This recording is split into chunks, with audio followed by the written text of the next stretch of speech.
Hello प्यारे बच्चों। तो कैसे हो आप सभी। आओ एक निश्चित समय के अंदर हम ये जानने का प्रयास करते हैं कि कॉलिगेटिव प्रॉपर्टी और एबनॉर्मल कॉलिगेटिव प्रॉपर्टी में क्या अंतर होता है। कॉलिगेटिव प्रॉपर्टी जैसा कि आप सभी जानते ही हैं कि वो प्रॉपर्टीज़ वेरी डाइल्यूट सॉल्यूशन की वो सारी ही प्रॉपर्टीज़ जो नंबर ऑफ सॉल्यूट पार्टिकल पे डिपेंड करती है, ना कि नेचर ऑफ सॉल्यूट पार्टिकल पर डिपेंड करती है। इस बात से कोई फ़र्क नहीं पड़ता है कि आपने सॉल्यूट ग्लूकोज लिया है, यूरिया लिया है या सुक्रोज लिया है, बल्कि इस बात से फ़र्क पड़ता है कि आपने कितना लिया है।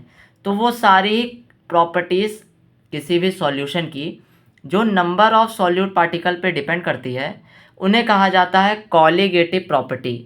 अब क्या होता है, कई बार सॉल्यूट को जब हम सॉल्वेंट के अंदर मिलाते हैं तो सॉल्यूट या तो एसोसिएशन या फिर डिसोसिएशन को शो कर देता है।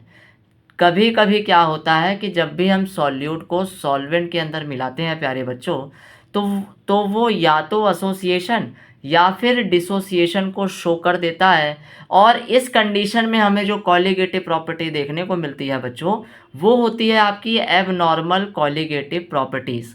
अब एबनॉर्मल कॉलिगेटिव प्रॉपर्टीज़ में जो आपने 4 कॉलिगेटिव प्रॉपर्टी के फॉर्मूले पढ़े थे, उसको अप्लाई करके जब आप आंसर निकालोगे तो वो आंसर गलत आएगा।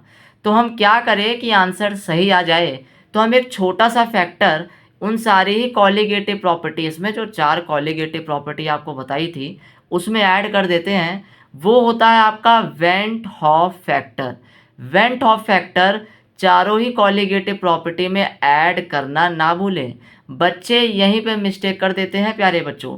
तो वेंट ऑफ फैक्टर हम ऐड कर देते हैं, जिसकी मदद से अब उन फॉर्मूलों की मदद से जब हम कॉलिगेटिव प्रॉपर्टी को कैलकुलेट करते हैं तो हमारे पास वैल्यू जो आती है वो बिल्कुल ही सही आती है ऐसे सॉल्यूट के लिए जो सॉल्यूशन में डालने पर या तो एसोसिएशन शो कर जाएं या डिसोसिएशन शो कर जाएं।